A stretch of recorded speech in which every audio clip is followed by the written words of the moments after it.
우리 단톡방 대변인의 단톡방이 있거든요. 예. 거기서 난리가 난 거예요. 속보 기사 다다닥 올라오고 나서 전부 다들 순간 정적이 흘렀어요. 누가 제일 먼저 올렸어요? 그 모 대변인이 올렸는데 순간 왜 정적이 올렸냐면 이게 혹시 착오가 아닌가 싶어가지고 다들 따로 체크하느라고 네. 그 한동안 오히려 프리징 상태였어요. 네. 단톡방이 뭔가 뭐 활발하게 의견 교환이 있었던 게 아니라 오히려 더 정적이었었고 나중에 일단 수석 대변인 중심으로 해가지고 착착착 이제 입장을 내는 이제 그런 상황이었었는데 일단 취소된 거는 이제 가장 중요하죠 그게. 근데 취소된 게 실행이 되는 거, 집행이 그러니까, 되는 예. 게 계속 안 나와가지고 계속 대변인 방에서도 애를 태우면서 기다리고 크로스 체크하고 이런 것들이 좀 있었습니다. 그 구속 취소가 결정되자마자 바로 석방될 것이라고 보통 예상을 했을 거 그렇죠. 아니에요. 예. 예. 그런데 이제 그게 꼬박 하루가 지나서야 이루어졌으니까. 제가 아는 사람은 새벽 3시까지 있다가 돌아갔다 그러더라고요. 구치소 앞에. 구치소 앞에서 진짜로. 네. 예, 진짜로. 예. 또 그런 일이 있었네. 그렇죠. 예. 그래서 그날 저녁에 일단은 취소된다 그러니까 사람들이 자정전에 나오실 거다라고 그렇죠. 해가지고요. 그날 예. 저녁에 전국의 치맥이 매상이 엄청났습니다. 그래요? 치맥하고 잔치국수가 매상이 꽁충 떴다 그러더라고요. 잔치국수는 왜 꽁충 뛰어요? 나오시니까 예. 야 잔치국수 먹고 우리 서로 이제 자축하자라고 해서 그랬었는데 어쨌든 새벽까지 넘겨가지고 전부 다 사람들이 조마조마했었습니다. 이게 뭐 잔치국수 먹고 이렇게 기분 좋았던 분들도 있었는데 이게 또 아닌 사람들도 있었던 것 같아요. 언론보다 돈이 더 빨라요. 보니까 그런가요? 귀신 예. 같은 게 이게 테마주 얘기를 안 할 수가 없는데 저희가 사진 하나 띄워드릴게요. 이재명 테마주라고 불렸던 대표적 테마주 동신건설이라고 있습니다. 여기 주가가 하루에만 9.63%가 하락했다. 이날 하루에만. 야, 그러니까 윤석열 대통령이 구속 취소가 되니까 이재명 테마주 저희 사진 보시다시피 5,500원이 하루에 빠져버렸으니까 이거는 그러니까 지금 아직 한강 차가운데 한강 가신 분들 많을 것 같다. 야, 이렇게 테마주가 이렇게 무섭습니다, 여러분. 예. 저기 뭐 하루에 빠진 게 아니라 사실상 오후 1시부터 빠진 그러니까요. 거예요. 한 2시간 만에 이렇게 빠졌다고 보여집니다. 그래프 보시면 팍 내려가는데 거의 뭐 이거는 후름라이더 비슷하게 주가가 내려갔습니다. 그러니까 보면은 언론보다 돈이 확실히 빠른 것 같다는 그런 생각도 해요. 그런 생각이 들고 일단 저희가 본격적으로 시작을 해볼게요. 지귀현 부장판사가 지난 7일에 구속 취소 청구를 인용을 했습니다. 2월 4일에 청구를 했는데 윤석열 대통령 측 2월 4일에 청구를 했으니까 한 달이 조금 넘어서 내린 결론이에요. 네. 예. 이 한 달이 조금 내려서 결론을 내리셨고요. 저는 약간 이 결론이 금요일날 났을 때 스스로 약간 내가 놓쳤구나라고 생각이 들었어요. 네. 그 구속이 취소되는지 여부를 떠나서 금요일은 좀 긴장 상태로 있었어야 했는데 한 달이 다 되어가니까 금요일에 결정을 내릴 거라는 거는 정치권에 충분히 오래 있었으면 또 법조계에 오래 있었으면 예상이 가능했는데 제가 그때 그 서울에 없고 또 춘천에 내려가서 다른 업무를 보고 있느라고 또 놓쳤구나라고 생각이 들었고요. 구속 취소에 대해서 처음 나왔을 때 구속 취소라는 거가 의아해해서 사실 법조계도 의아해했습니다. 그러니까 이 의아하다는 거는 대통령이 구속 취소가 잘못됐다는 게 아니라 이 구속 취소라는 제도 자체가 사실 활용이 안 돼요. 왜냐하면 경찰, 검찰이 사람을 체포하고 구속할 때 법을 어길 일이 없습니다. 일반적으로. 일반적으로 이렇게 뭐 체포하는 과정에서 법을 어길 일이 없는데 지금 이 윤석열 대통령의 변호인단이 구속 취소를 카드를 끌어든 것은 보석과 다르게 보석은 체포 구속이 적법한데 내가 혐의를 인정하고 피해자랑 합의했으니 도주 우려와 증거인멸이 없다라는 것인데 이거는 체포와 구속 자체가 잘못됐다라고 주장을 해서 그걸 카드를 내밀었기 때문에 여기에 대해서 좀 더 큰 의의가 있는 것 같습니다. 보석 대신에 구속 취소라는 전공법으로 드라이브를 걸었는데 결국에 이게 통했다. 이런 말씀을 좀 저희가 드리고 그 지귀현 부장판사에 대해서 제가 짧게 좀 말씀드릴게요. 이 부분에 대해서 많은 분들이 이제 관심이 집중이 됐어요. 사실 뭐 화교설도 돌고 막 여러 가지 있었는데 사실 제가 그동안 말씀 안 드렸는데 저하고 가까운 법조인이 지귀현 부장판사하고 오래전부터 좀 깊은 친분이 있는 사이입니다. 20년 넘게 친분이 있는 사이인데 제가 한 달 전에 들은 얘기도 그러니까 구속 취소 청구를 했을 때 들은 얘기도 성격이 딱히 누구 눈치 볼 스타일이 아니다. 유머도 있고 머리도 좋고 뭐 재력도 있어가지고 이게 노는 것 같아도 성과물이 다음 날이면 팍 완성이 돼 있는 그런 스타일이다라고 그래서 이 지귀현 판사에 대해서는 크게 많이 그 가까운 법조인들은 의심을 하지 않고 있더라고요. 그래서 아마 구속 취소 결정을 내릴 수도 있을 것 같다 이런 식으로 얘기를 했었는데 그게 사실로 드러났습니다. 근데 저희가 뭐 돌아다니는 짤방 같은 거 보니까 과거에 뭐 저희 매일신문 프레스 18 방송도 뭐 좋아요도 누른 것 같고 뭐 그렇더라고요. 아니 우파 쪽에 쪽에서는 가장 핫했던 인물이었던 것 같아요. 진기현 판사가 이름이 좀 특이하다 보니까 네. 아까 말씀한 대로 화교 출신 아니냐 그러면 이제 좋은 결론이 나오지 않겠다라고 이제 많이 예측했었는데 정반대로 굉장히 차분하고 합리적인 결론이 나오니까 사람들이 전부 다 오히려 굉장히 열광하는 모습을 나타냈었고 사실 저희 어렸을 때 그런 거 있잖아요. 약간 귀연이. 그 귀연이라고 예, 웹소설의 그 시초 예. 귀연이 저는 그 생각했어요. 저는 그래서 이 보도가 저는 이번에 구속 취소가 보도가 나오기 전까지만 하더라도 네. 이름만 뵀을 때는 여성 판사님인 줄 알았어요. 그놈은 멋있었다 있었잖아요. 예. 근데 그 구속 취소에 대해서 판사님에 대해서 조명이 되고 나서 저도 검색을 해보니까 그래서 남자 판사라는 걸 처음 저도 알았습니다. 검색해 보니까 예. 되게 인상이 되게 호감 가더라고요. 되게 예쁘고 차분하게 예쁘시긴 하더라고요. 잘생겼더라고요. 네. 그리고 옛날에 그 뭐죠? 그 무슨 TV에서 왜 고등학교 골든벨. 골든벨 또 나가셔가지고 또 했던 영상도 캡처가 돌던데 이분이 경력이 주연 사례가 뭐가 있었냐면요. 대법원에서 그 재판 연구관을 6년간 한 적이 있더라고요. 재판 연구에 원래 대법원 코스예요. 그렇죠. 예, 대법관 굉장히 코스예요. 굉장히 엘리트 코스라 하더라고요. 엘리트 중에 초엘리트 가는 게 대법원 이제 재판 연구관인데 이걸 6년 동안 했었었다. 그리고 가장 최근에는요. 서울중앙지법 부장 판사로 부임하고 나서 삼성 경영권 불법 승계 의혹으로 1심에서 이재용 삼성전자 회장의 혐의에 대해서 모두 무죄 판결을 내렸었다. 아하. 또 반면에 강단이 있고 또 이제 본인이 엄중하게 보는 건 뭐냐면 마약 삼성 투약 혐의를 기소된 배우가 있죠. 유아인 씨. 네. 그분이에 대해서 징역 1년과 벌금 200만 원을 선고해서 법정 구속을 또 선고하기도 했었습니다. 예, 그런 뭐 네네네. 여러 가지 강단 있는 판사다라고 말씀하셨습니다.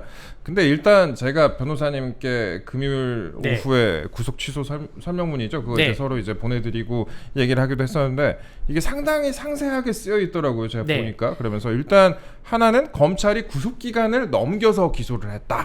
이 부분. 그다음에 또 하나는 공수처의 내란죄 수사권이 이거 있는지 모르겠다. 없는 것 같다. 수사 전반에 문제가 있다라는 거였어요. 특히 이제 많은 언론, 뭐 MBC 같은 언론은 전자, 그러니까 구속기간 부분을 강조하면서 이거 이례적인 거 아니냐 이렇게 얘기를 하는데 사실 법 쪽에서는 공수처 관련 언급된 뒷부분에 더 중요하게 보더라고요. 그렇죠. 이게 이제 형식상 문제가 있고 내용상 문제가 있습니다. 아하, 형식상, 내용상. 형식상 문제. 체포가 잘못됐다는 형식상 문제에 대해서 세 가지를 지적하셨는데 하나가 이제 날짜냐 시간이냐 그 문제에 대해서 검찰이 기소를 늦게 했다는 게 있고 또 두 번째가 체포 적부심에 대해서 기간을 포함하냐 포함하지 않느냐 이것도 윤석열 대통령 측 변호인 의견이 맞다라는 것이고 세 번째가 공수처랑 검찰은 엄연히 다른 기관인데 사람의 신병 인도 절차를 거치지 않았다. 그걸 지키지 않았다 라고 했는데 가장 중요한 게 뭐냐면 그러면서 이제 내용적으로 넘어오면서 형식적인 부분은 차치하더라도 그러니까 이 형식적인 뭐 날짜 시간 이런 게 없다 하더라도 지금 이 공수처가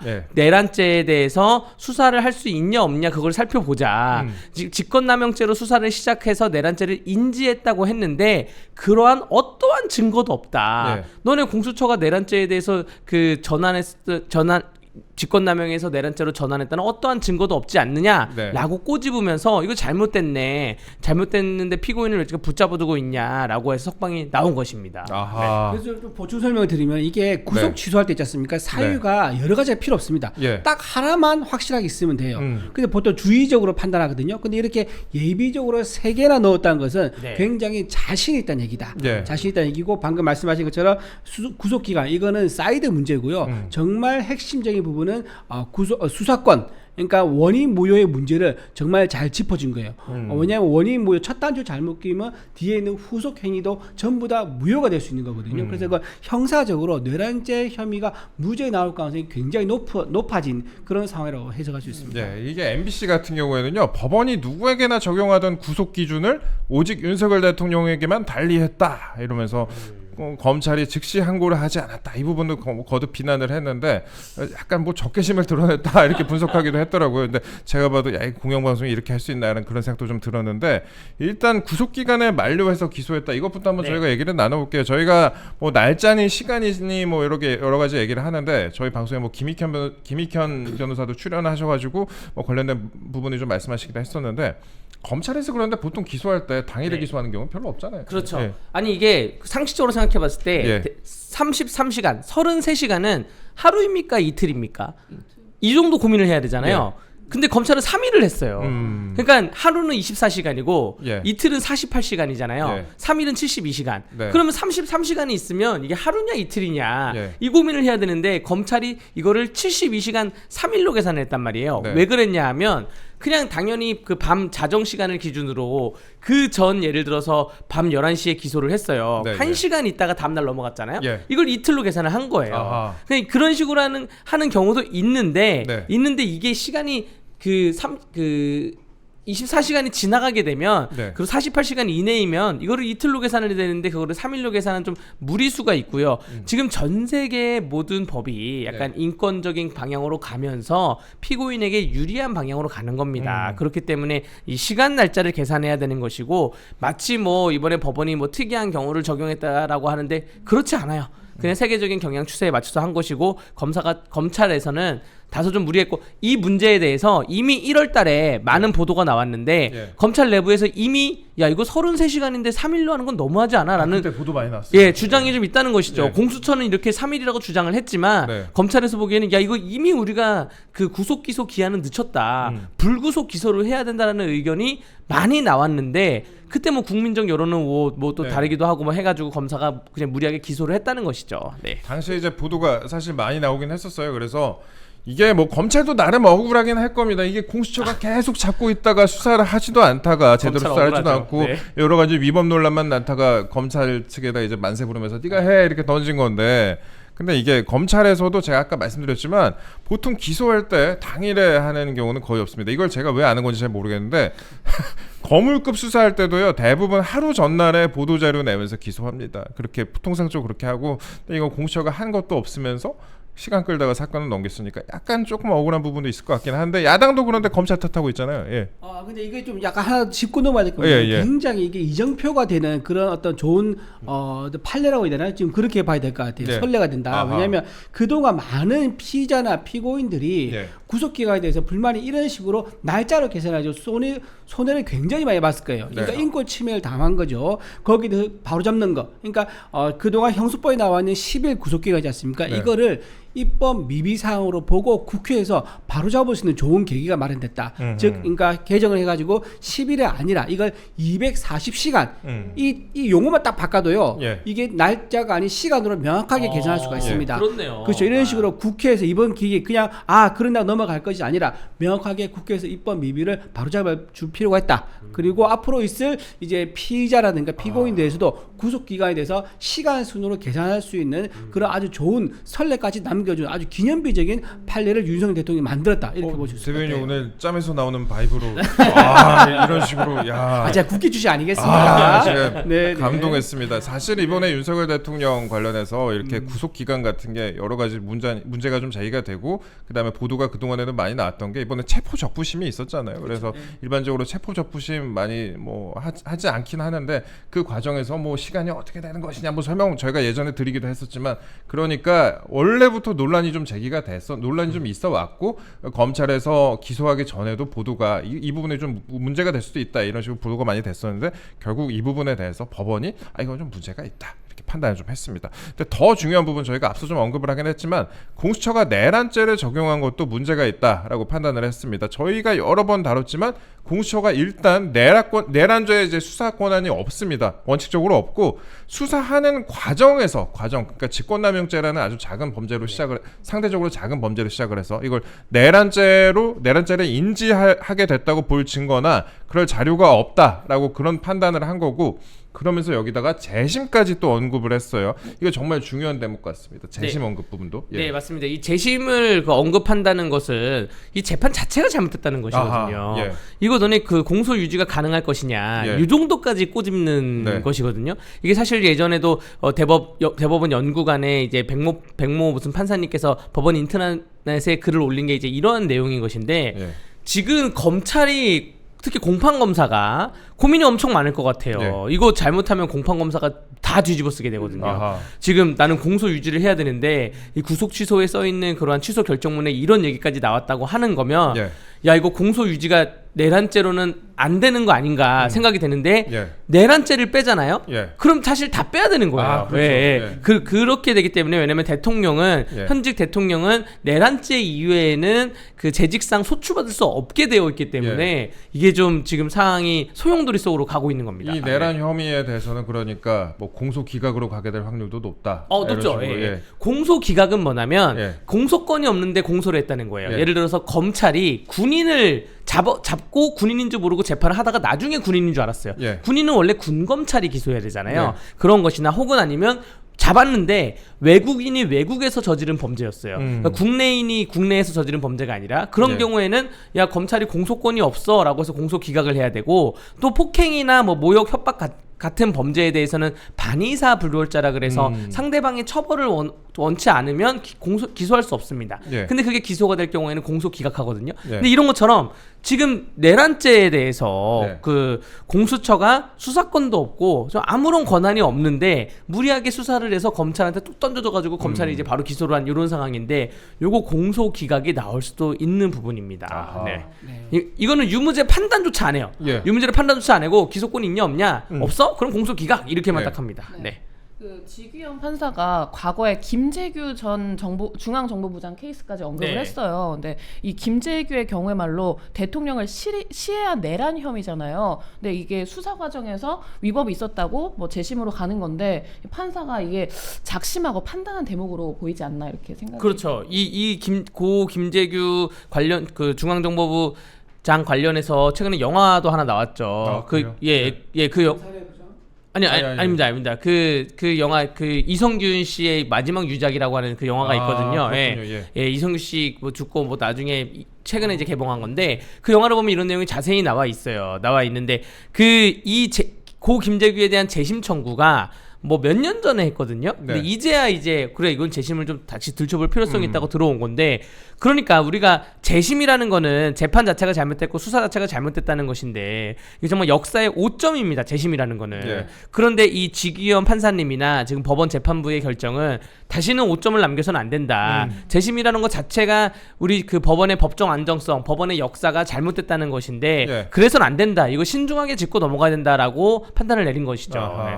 김재규 이 사건이 45년 전이에요. 45년 전? 네, 지금으로부터 아이고야. 45년 전이니까 얼마 오래전 이야기입니다. 예. 근데 그걸 굳이 끌고 와서 얘기했던 것은 아주 판사가 좀 명확하게 자신이 있는 것 같아요. 즉 재판 과정에서 절차적 하자가 있으면 45년 뒤에 재심 열린 거 봐라.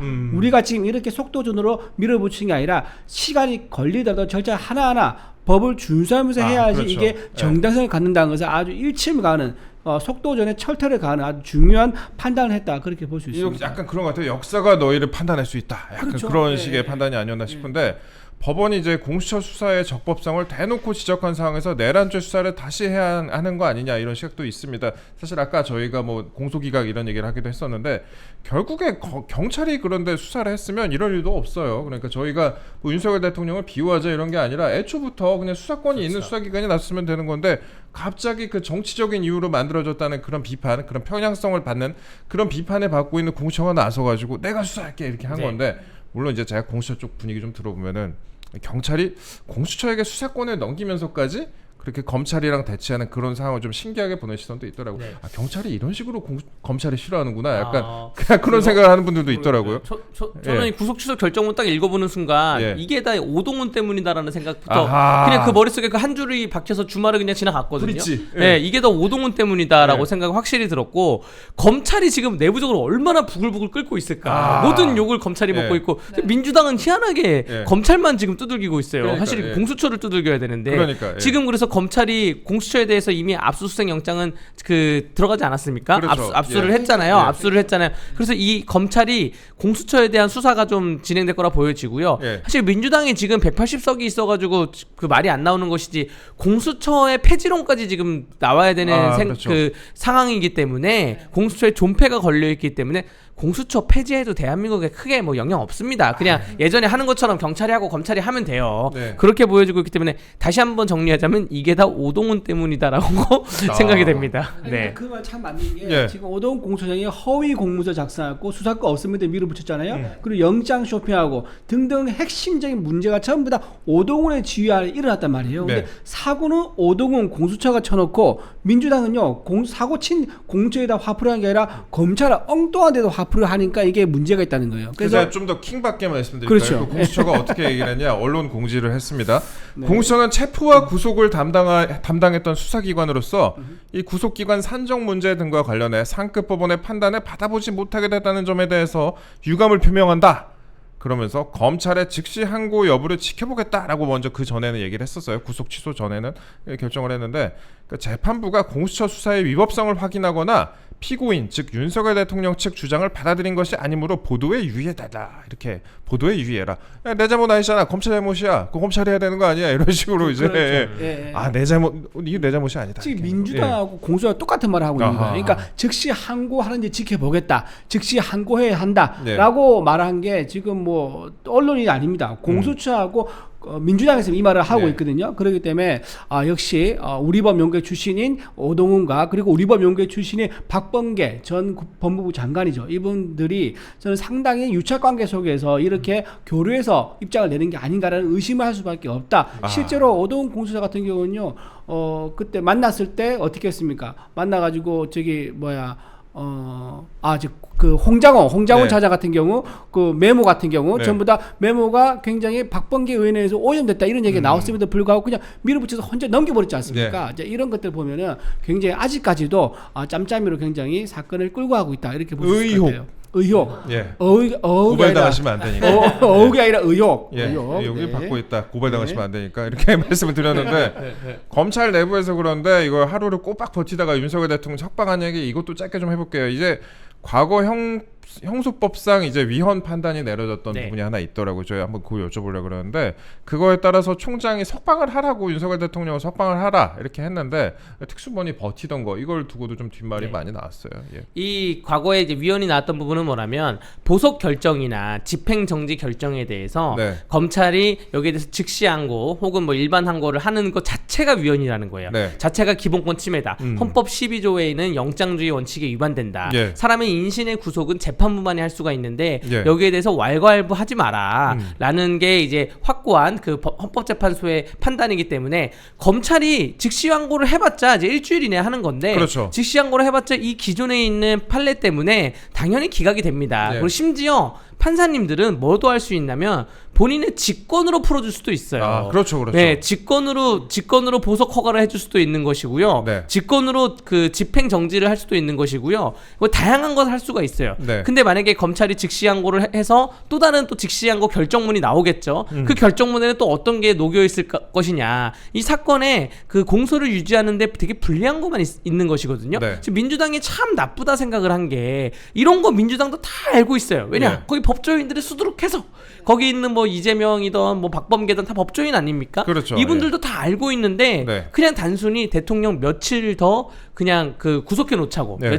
며칠을 더 그냥 교도소에 있으라고 구치소에 있으라고 하는 그런 나쁜 마음으로 한 게 하나가 있을 것이고요. 아하. 두 번째는 뭐 우리 이따 얘기하겠지만 그 3월 14일 날 만약에 탄핵 심판 선고일이 만약에 지정되면 예. 그때까지는 있어라 뭐 이런 내용인 것 같은데 이거는 그런 좀, 내용 예. 이거 너무 좀 악의적인 것이죠. 네. 예, 기본권의 침해입니다. 위헌 결정이 내려졌던 그런 판례가 있는데 위헌 결정이 내려졌었는데 이거를 그러면은 석방을 지휘를 했는데 네. 그 석방을 지휘를 했다고 또 지금 심우정 검찰총장을 탄핵하겠다 이러는 거 아닙니까? 이게 그러니까 야권이 지금 오로지 검찰만 비판을 하고 있습니다. 아까 이제 말씀하신 것처럼 오로지 검찰만 비판하고 있는데 뭐 공수처의 무리한 수사나 적법성 여부 등에 대해서는 언급이 없고 심우정 총장은 지금 탄핵 얘기만 하고 있습니다. 심우정 총장 탄핵 얘기를 언급을 하는데 그러면은 30번째 탄핵입니다. 네. 민주당이 이런 말 자격이 없습니다. 일단 예. 이제 윤석열 대통령에 대한 구속 취소 이거는요 예. 국민권익에서 이미 한번 의결을 했었습니다. 대통령의 인권도 방어권도 모든 국민과 동일하게 누려야 된다. 특히 이재명 대표와 비교하면은 이재명 대표의 인권은 크고 방어권은 크고 윤석열 대통령은 작고 이렇게 할 수는 없지 않습니까? 다 똑같은 거예요. 그래서 방어권 보장, 그러니까 불구속 상태에서 수사받게 하라라고 의결까지 했었고 공고를 했단 말이에요. 그래서 심우정 검찰총장이 그런 부분도 상당히 감안했을 거로 보이고 또 민주당이 심우정 검찰총장도 하는 거 보면 이 방법이 일관되구나 생각이 들어요. 이게 뭐냐, 곽종근 사령관한테 민주당 측 인사가 뭐라고 그랬죠? 내란죄로 엮어버리겠다 그랬지 않습니까? 그러니까 허위 자백을 유도했다는 그 논란이 민주당 되고 인사로 있죠. 의심되는 사람이 그랬다는 거 아니겠습니까? 근데 지금 뭐라 그럽니까? 지금 민주당에서는 윤석열 내란죄의 공범이만큼 즉각 사퇴해라. 하지 않으면 탄핵하겠다. 이게 또 내란죄 또 엮겠다는 거 아니겠어요? 그러니까 이런 식으로 민주당에서는 지금 전부 다 뭐만 하면 자기 편을 들어주지 않거나 자기하고 좀 거리를 두면은 바로 내란죄 엮어버리겠다는 공포 정치를 하고 있는 거다라는 생각이 들고, 그리고 탄핵 있지 않습니까? 이번에 하라 그러면 30번째 탄핵이 되는데요. 30번째 또 최상목 대행도 하게 되면 31번째 되죠. 이렇게 탄핵을 남발하게 되면 이거 업보를 쌓는 거다. 지금 광장에 보십시오. 탄핵 반대 집회 규모와 찬성 집회 규모가 비교가 됩니까? 심지어 10분의 1 차이가 난다고 하거든요. 이렇게 많은 사람들의 지지를 받고 있는 국민의힘과 대통령 지지를 뒤엎을 수는 더 없을 것이다. 오히려 더 격차를 벌리게 되는 악수를 두는 거다. 저는 그렇게 봅니다. 지지율 관련된 부분 뒤에서 좀 더 여쭤보도록 하고요. 그런데 변호사님께 제가 궁금한 부분이 있습니다. 이게 탄핵을 하겠다고 하는데 아니, 뭐로 탄핵하겠다는 거예요? 탄핵해봤자 나중에 진짜 탄핵 됩니까 이거? 뭐 즉시항고를 안 했다는 이유로 탄핵을 한다는 것인데 뭐 정당한 사유가 있기 때문에 헌법재판소의 결정이 있기 때문에 뭐 이 부분에 대해서도 아마 헌법재판소가 탄핵에 대해서 첫 변론기를 읽고 바로 종결한 다음에 뭐 기각할 거라 보여지고요. 탄핵 신청을 했으면 좋겠어요. 헌법재판소가 업무가 헌법재판소가 이제 열받을 거예요. 이제 재판관님들이 이제 열받아가지고 적당히 해라 뭐 이렇게 그렇게 나올 것 같은데. 그렇게 해도 또 4대4 나올까봐 걱정이. 그럴 수도 있겠고요. 지금 지난번 금요일 구속 취소 결정이 시기적으로 굉장히 중요하고 민주당에 대해서는 어떠한 압박이 됐냐면 아마 지기현 판사님도 이런 부분까지 고려는 안 했을 거예요. 정치적인 고려는 안 했을 것인데. 어제가 3월 9일이 윤석열 대통령 취임 3주년, 3주년입니다. 그리고 오늘이 박근혜 대통령 그 파면일이에요. 탄핵 심판 결정일이에요. 그래서 원래 오늘은 민주당에서 아침 10시에 최고위원회를 할 때 9시나 10시에 최고위원회의를 할 때 민주당 최고위원들이 이재명을 필두로 해서 윤석열 3주기가 지났습니다.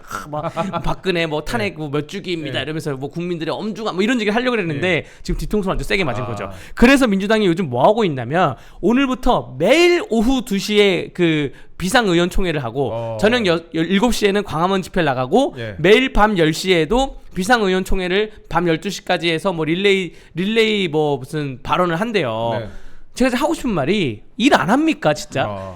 국회가 지금 뭐 추경하자고 뭐 하다가 지금 아무것도 안 하고 있고 중도보수라면서 지금 뭐 아무런 입법적인 것도 안 하고 있고 지금 국회에서 내부적으로 집회만 하겠다는 것인데 비상의원총회라면서 그 집회거든요 사실. 집회만 하겠다는 것인데 민주당이 좀 정신 차리고 일 좀 했으면 좋겠고 뭐 탄핵은 뭐 이제는 탄핵에 대해서 그러려니 합니다. 탄핵이 너무 가벼워졌어요. 너무 가벼워져서. 보태서 말씀드리면 이게 탄핵하는 이유가 있어요. 왜냐하면 실제 탄핵을 해가지고 탄핵 사유가 있는지 없는지 판단을 구하는 게 아니에요.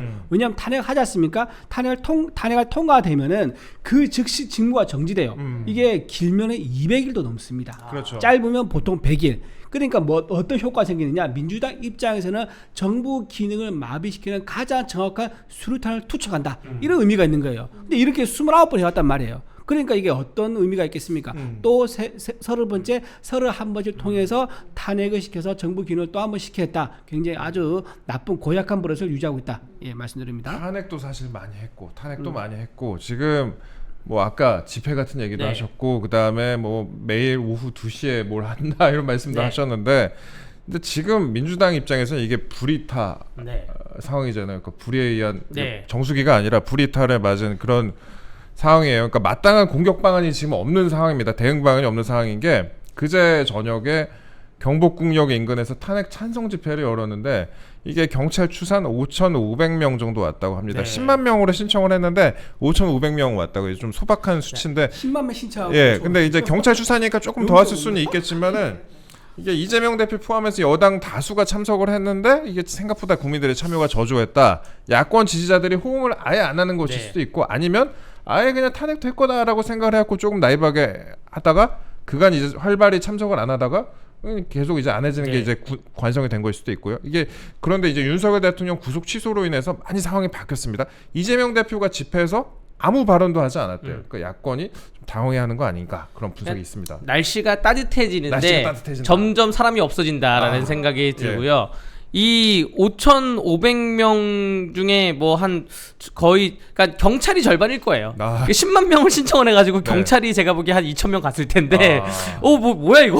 5,500 경찰 반 이제 참석자 반 뭐 이렇게 생각이 되고요. 왜냐면 사복 입은 경찰관들이 많거든요. 정보과 경찰들. 그렇기 때문에 민주당에서는 지금 뭐 골머리 쌓으면서 전략적으로 회의를 많이 할 텐데 결국 뭐 전략적이 뭐가 있겠습니까? 정무적인 판단을 하려면 이재명 대표가 본인의 거취에 대해서 뭐 선언을 하던가 이 정도 있지 않는 이상은 예를 들어서 나는 차후 아무런 공직선거를 출마하지 않고 민주당 당대표로서의 역할을 하겠다 뭐 이 정도 발언이 있지 않는 이상은 전국을 뒤집을 수는 있지 않을 거라 생각이 들고요. 탄핵에 대해서 지금 여담으로 딱 하나만 말씀드리자면 탄핵을 당해서 가장 좋은 사람은 누구냐? 민주당 쪽에 붙어있는 변호사들입니다. 이 29번 30번 탄핵을 할 때마다 국회에서 그러니까 민주당에서 변호사를 선임해야 돼요. 그러니까 탄핵 소추안은 국회에서 뭐 우원식 의장이 제출하겠죠. 거기 변호사가 붙습니다. 그 변호사들이 누가 붙겠어요? 이 민주당 그 의원들하고 친한 변호사들이 붙겠죠. 돈을 적잖이 받습니다. 그렇죠. 받아가지고 사건 편하게 진행한 다음에 지금 결과 줄줄이 기각 나오잖아요. 어차피 기각됐고 거기에 대해서 책임도 안 지고 세금만 낭비되고 있는 꼴이다라는 거 말씀드릴 수 있죠. 제가 이거 좀 말씀을 좀 짧게 드리면 이렇게 적게 나온 이유가 뭘까 분석을 좀 해봐야 될 것 같아요. 10만 명 신고했는데 5,500명 왔다. 그러니까 5.5% 즉 5% 정도 온 거거든요. 첫 번째 이유가 일단 중국인들이 안 온 것 같다. 의혹입니다. 제 의혹입니다. 제 개인적인 의견입니다. 지난번에 우리 유튜브나 커뮤니티에 보면 많이 나와 있죠. 중국인들이 집회 현장에 와서 말을 하는 거 영상에 담겨가지고 그게 많이 화제가 됐었습니다. 그리고 중국 대사관에서 중국 사람들한테 문자 단체로 보내가지고 야 한국인 집회 가지 마라고 공지를 할 정도로 중국인들이 많이 참여했다 그러더라고요. 그래서 중국인들이 좀 많이 빠졌다. 두 번째 이유 알바가 좀 안 오는 것 같다. 이거 알바 의혹도 있었습니다. 좀 참석을 하면은 약간 실비 정도 주는 그런 알바가 있었는데 알바가 좀 없는 것 같다. 그리고 세 번째 이게 가장 큰 것 같아요. 이재명 대표가 자기 SNS에 직접 올려서 오라고 한 거예요. 지금 이게 세 번째 오라고 올린 거거든요. 이게 지금 어떻습니까? 이재명 대표에 대한 지지율 조사하지 않습니까? 가장 비호감 1위가 누구죠? 압도적으로 이재명입니다. 우리 대변인 좀 이재명 가주세요. 그래, 제가 가면 이게 집회자 늘어서 안 돼. 저격수인데 한번 가주세요. 그래서 이 세 가지 중국인이 빠졌다, 알바가 없었다, 이재명 대표가 직접 오라고 하니까 더 가기 싫다. 이것 때문에 5%의 저조한 참여율이 있었던 게 아닌가라고 나름 분석해 봅니다.